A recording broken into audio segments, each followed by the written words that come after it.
Welcome to the world-renowned Carter the Great Theater. During the performance this evening, please, no photography or video recording. Tonight's featured show is about to begin. Sit back, relax, and enjoy the magic.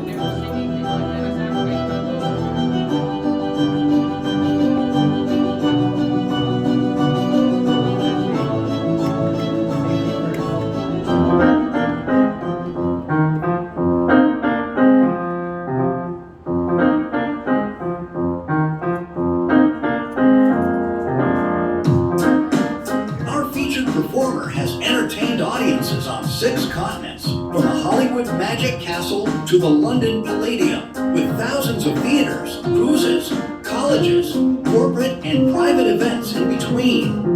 Please welcome back to the House of Cards, your Chief Impossibility Officer, Joe M. Turner.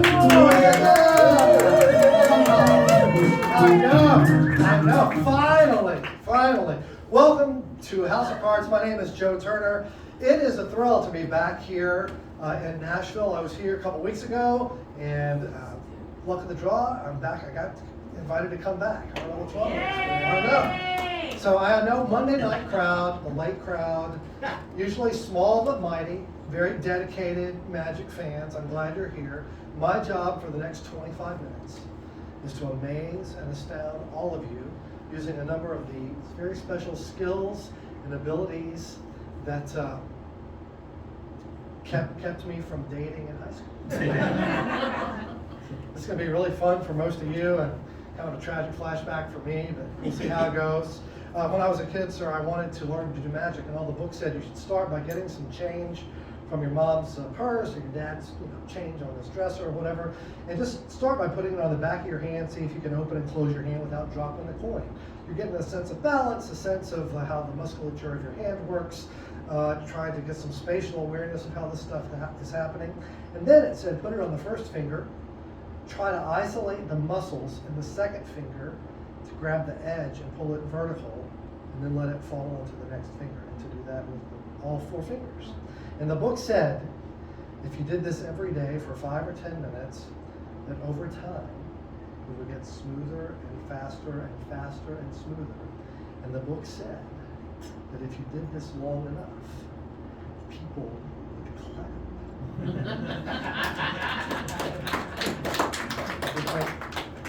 I'm sorry. It's not the same. There we go. Oh, very good. It's okay. Now, when I was growing up, my friends were like, "Well, that's okay, but it's not really magic specifically, is it? It's obviously dexterity. You're very good with your hands, but magic is when stuff disappears from one place and reappears somewhere else, right? Put it in one elbow and it comes out somewhere where you weren't expecting." My friends were looking at that and they're like, "Well, technically that is more magical, but clearly you're using sleight of hand. You're hiding the coin between your fingers or somehow behind your hand or maybe up your sleeve somehow so that we can't see it.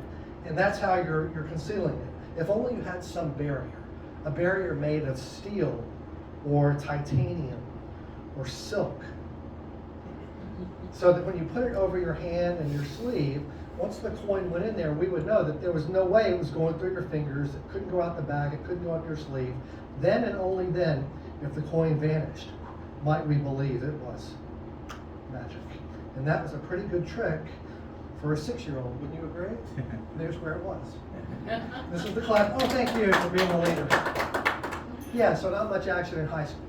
But when I got to college, things changed. And this is usually when I started getting invited to parties. Sounds like many of you have already had a party outside tonight. Did you enjoy the close-up magic before and after dinner? With who do we have tonight? Gary and Joe and Shadow, right? Is that who we had tonight? Yeah. Yep. And they're great. There's different performers every night that come through and do close-up magic. My plan for the next few minutes is to share with you a few different kinds of magic. You've seen some close-up magic. When we talk about stage magic, there's usually 3 main categories. Sleight of hand, conjuring, which I've shown you a little bit on already. We'll do some more in a moment. Then there's some mental mind reading things. And we'll see if we have time at the end for a finale of some kind. Right now I'd like to ask the gentlemen in the room, are there any gentlemen in the room wearing rings, class rings? One man's brought enough for all of us. What's your name, sir? James, could I borrow your ring just for a moment? Is this your wedding ring? Yes. That's very, very good. James loaned that to me without me even asking what I was going to do with it or anything like that. I'm going to put it on my finger just for safekeeping. No rings over here. No. How about you, sir? Do you have a ring that I could borrow? None. All right, man's flying solo. Could I borrow a ring from you? Signet ring? Oh, this ring is the one that you want to loan me. Fantastic. And what's your name, sir? Connor. Connor. And how about this? Are there any ladies wearing a ring? Maybe could I borrow a ring from? Oh gosh, okay. Well, I've got one right here. Is it solid all the way around? Fantastic. What's your name? Kate. Are you a K or a C? K. Caitlin. All right. So I have 3 rings: gold, silver, platinum. I'm not sure. We got several varieties. I'm going to try to create a moment for all of us using these 3 rings. For most of us, it's going to be the moment of like a magical metaphor for the deep meaning of human connection. For 3 people in the room, it's going to be a moment they realize they might be going home with new friends. We'll see if we can make this happen. Now, let's see, I've got a pencil.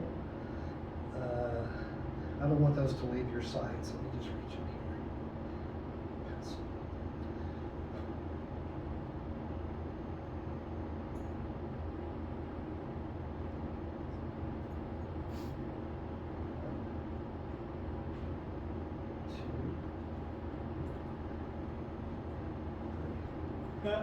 Do you see your ring? No. Who was my other one back here?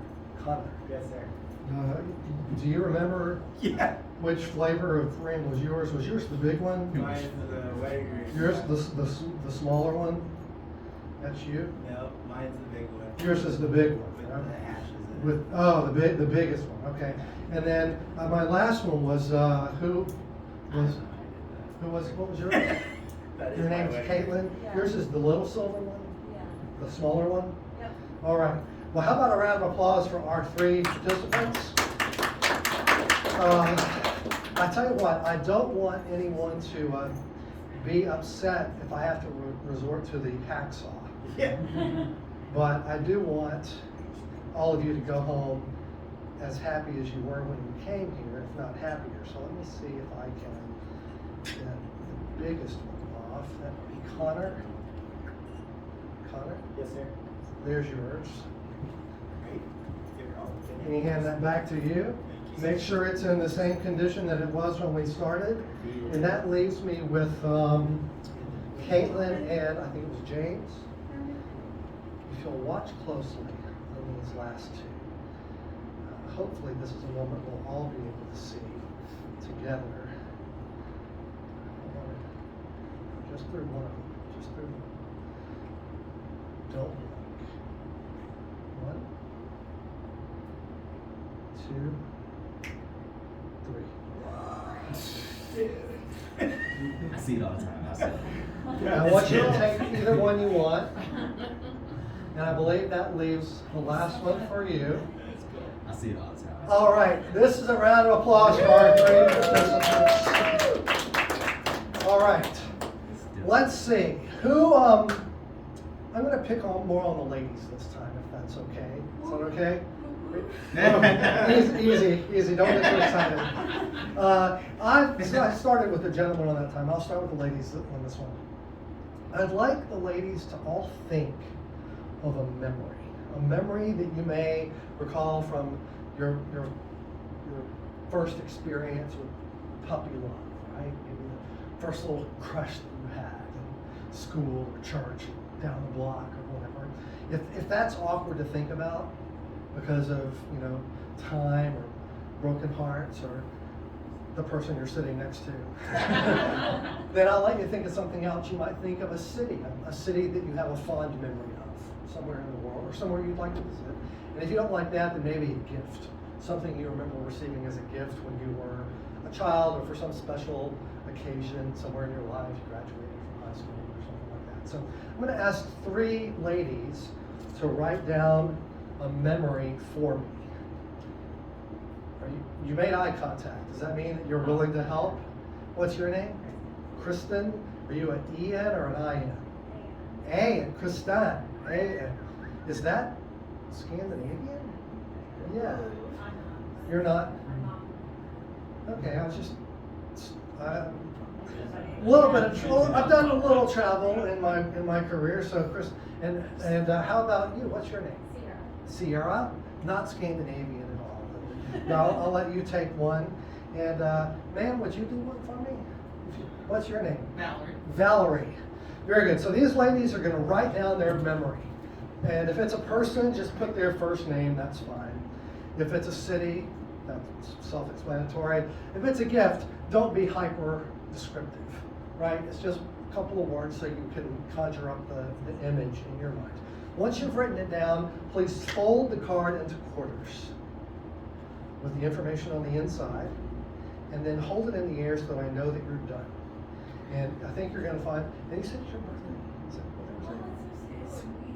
No, this week. It's coming out. Okay, very good. I thought I heard someone say, once you folded the card, hold it in the air so I know you're done. And if you'll just drop it into the side pocket, make sure it's the outer pocket. I don't know if ladies are aware, but men's jacket pockets often have 2 pockets.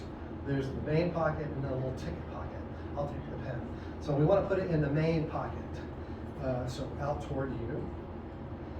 And I'll take the pen, and then Valerie, if you'll do the same, fold it one more time so it matches the others. That's okay. I just don't want to be able to tell my field. Just once, yeah, in the quarters. And drop it in there, and then I'll take the pen. In my hand, is the card in my pocket? Yes. Okay, very good. So we've got 3 memories. I propose to do something pretty amazing with these, but before I can do it, I need this gentleman to help. Your name, sir? John, could you hold up one finger high in the air? Very good. And now put that finger down in my pocket, all the way to the bottom. And stir the cards around. Easy. Don't get too physical there. Now lift the hand back out. Very good. The reason I asked him to mix them up was so that people wouldn't think, well, he just knows that she put hers at the front and she put hers toward the back, and he would know whose was whose. What I propose to do is read these memories out and figure out whose is whose using lie detection. So I'm going to read this out loud, and all 3 of you are going to say no. When I say, is this your memory, is this your memory, is this your memory, then you're all going to say no. That means that 2 of them will be telling the truth. 1 of them will be lying, and I will try to identify who the liar is. All right? Now, when I ask this, no matter how I ask it, you're going to say no, so that one of you will be lying. Do you understand? No. Ah, there we go. So here's the first memory. The first memory. Kristen, did you choose Philadelphia? Sierra, did you choose Philadelphia? Valerie, did you choose Philadelphia? No. They all sounded about the same to me on that. Did it sound the same to you? Did you choose Philadelphia? Did you choose Philadelphia? Did you choose Philadelphia?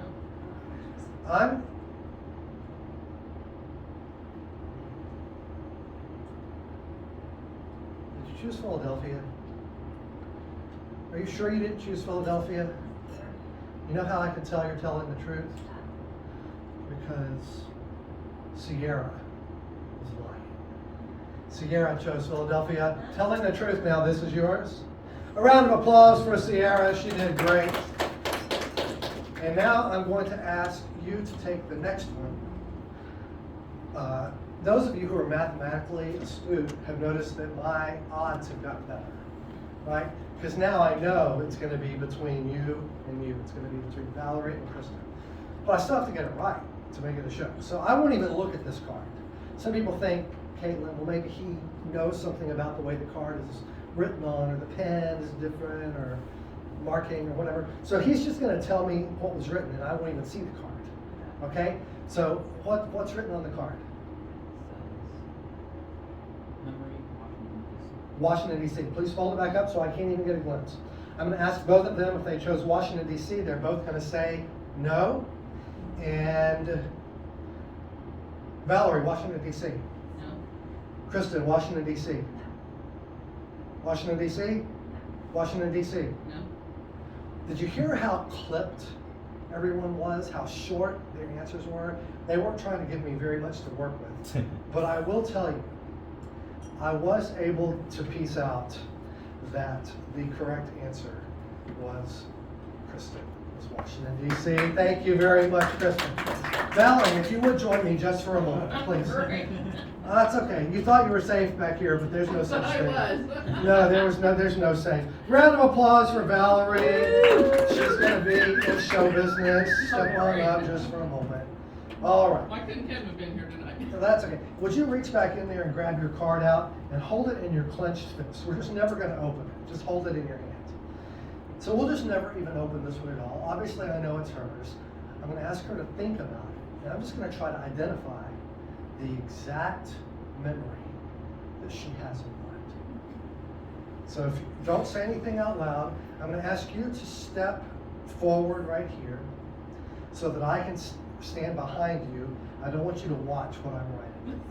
I'm going to, let's see. Let's do it like this. Can't see anything out. I know. It's like performing. So hold it in the air, don't open it. And I can tell you that it's not a person. It's not specifically a person that you're thinking of.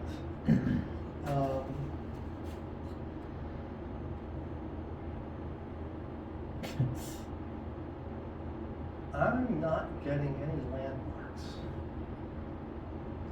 Normally when I do this, the first thing I get is like someone did Paris, I get the Eiffel Tower. If someone does, Egypt, I get the pyramids, Cairo or something. I'm not really getting an obvious, I don't know this place well. I've heard of it, but it's not,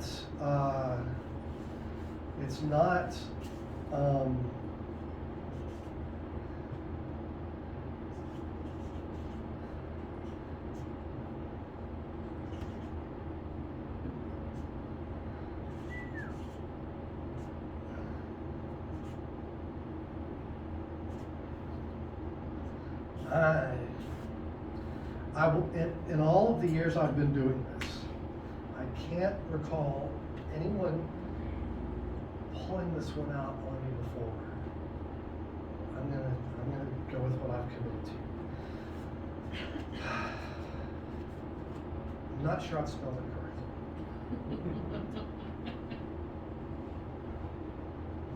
Valerie, what was the memory that you brought to mind? Cape Girardeau. Missouri? Cape Girardeau, Missouri? I have heard of it. I don't really believe in mind reading either, but I wrote Cape Girardeau, Missouri Oh, wow. on here as my response. Is it because I said Kevin? I don't know. Have a seat, have a step down, and a round of applause as you go back. Oh, fantastic. I've only heard one other person associated with the town, and Kevin? besides Kevin. Well, that's awesome. So we've done some sleight of hand conjuring. We've done some mind reading. There's time for one last illusion. We lost someone. Oh, okay. Well, we can wait. No, I'm just kidding. We're not gonna. We're gonna. So, for this, I wondered if I need to close, if I could get a couple of people to help me. You look like you might be willing to help me. Could I ask you to help me for a moment? What's your name? Althea. T-H, Althea? Is it Greek? Is it Greek? All right, Althea. And if I could ask you to pick a gentleman in the room, perhaps someone you're with or someone you don't know, your choice. All right, please welcome them to the stage. What's your name, sir? Christian, if you'll stand over here, and Althea, ooh, careful, watch your step. All right, this last illusion experience or category is what we call escapology, the art of escape. This is the kind of magic where people are bound or confined in some way, and they try to free themselves before something else happens, right? So that's how it goes. It's going to be me. It's going to. Oh, sorry. Oh, relax. It's going to be. I'm the one doing it. That's okay. Sorry. I should have been more clear. But I should also say, in order to do this, I need a little more freedom of movement. So, with your permission, may I remove my jacket? I was raised in Mississippi. I was raised to ask. Before I do, ladies, as the jacket comes off my shoulders, please do not rush back onto the stage again like the previous show. So here we go. It happens in every show. All right. In a moment, I'll ask you, Althea, to put your left hand under this shoulder, and Kristen, you'll put your right hand under that shoulder, and you'll make like a little curtain. Okay? That's what we're going for. Not right now, but in a moment, that's what we'll do. Now, in order to do an escape, I have to have something to escape from. And so I've come prepared with an OSHA compliant House of Cards Magic Escape and First Aid Kit. If you'll hold the bottom of the rope and you'll hold the other end of the rope, this is the rope. Pull on it, make sure it is what it appears to be, a cotton poly, Home Depot, Lowe's, garage quality rope. It doesn't come apart, there's nothing hiding inside. If any of you are susceptible to, you're sensitive to like highly reflective surfaces or bright light, now is the time where you should put on your protective eyewear, because these sleeves are coming up. And what's inside there is horrifying. Look at that. That's the skin, and that's the, can you see the shirt where it changes? It can't tell the difference. So, and also I have to confess I'm perspiring just a little bit, but it's warm up here. I just want you to see there's nothing hiding up my sleeves. It's just bare arms.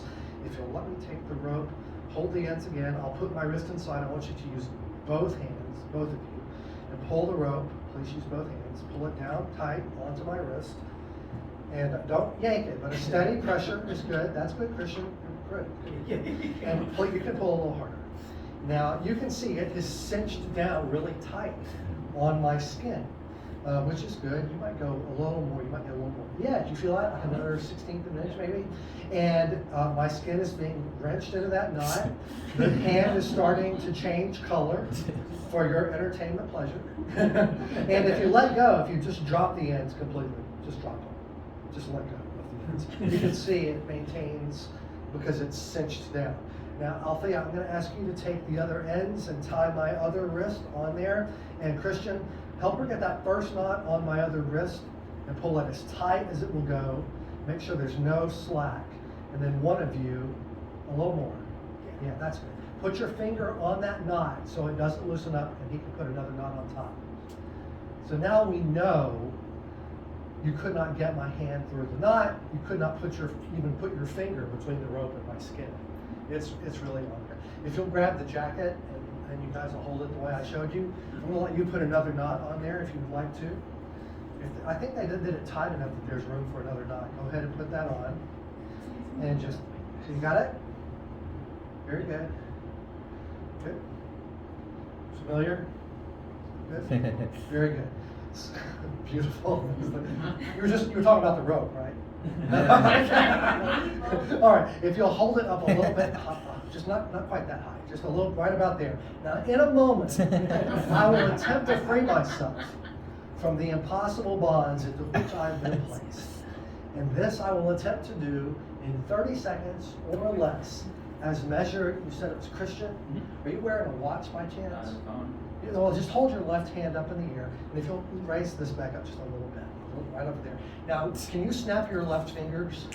Do it slowly. You're going to do it on seconds. Are you wearing a watch? We're not going to use your watch. If that's okay. Just work with me. You're going to snap 1, 2, 3. Hold it right there. Now, in a moment, he's going to count me on your mark, get set, go, and I'll try to free myself. Now, I won't be able to do it with my hands tied in front of my body, We'll do it when they're back behind my body. I was just doing this so you could see what they had done, all right? You remember they tied my hands behind. So you're gonna go on your mark, get set, go, and then you'll count seconds. And every 5 seconds, you'll call out 5, 10, 15, all right? And I have 30, or is it just a little bit more? Very good. And I'll have 30 seconds to free myself when you give me the count off. On your mark. Oh, on your mark. Got set. Go. Go. Okay, so now I get 3, 4. That's really good. That's 5. All right. Sometimes people rush, and then that's the hardest part. Oh, ouch! That was my wrist. Why don't we just stop right there and give them both a big round of applause? They did a great job.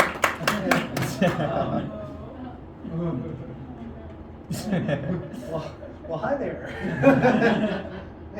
Man, Nashville is different than I remember. If you will grab that emergency kit for me, Christian.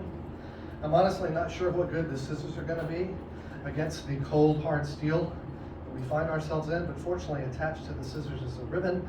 Attached to the ribbon is a key, which if you'll aim your wrist downward. The key is a real handy thing to have at a time like this. You know why? Because I'm Presbyterian. And this is 5 shades of gray past my record. So if you'll pull toward you, it's open. Very good. A round of applause for my friends as they go back to their seats. And let's see if I can get the other one. Oh, is anyone really experienced with handcuffs that could get me out of this? Oh, there we go. All right. And you guys can check my wrists out at the end of the show if you feel like so inclined to make sure they did exactly what I asked them to do. So, we're at the end of our time together. We have gone through the entire survey of the landscape of magic, as I promised. We did some sleight of hand conjuring. We did a little mind reading, and we even closed with some escapology. I hope you've enjoyed it. If you have, my name is Joe M. Turner. Please write a review on Google and Facebook and Yelp, MySpace, CompuServe, all of the things, AOL. I'm still on 2 cans with a string. I'm on that one too. So if you enjoyed it, please write House of Cards a review as well. And we hope that you'll tell your friends and be back soon. Have a wonderful evening and enjoy your week. Thank you. Good night.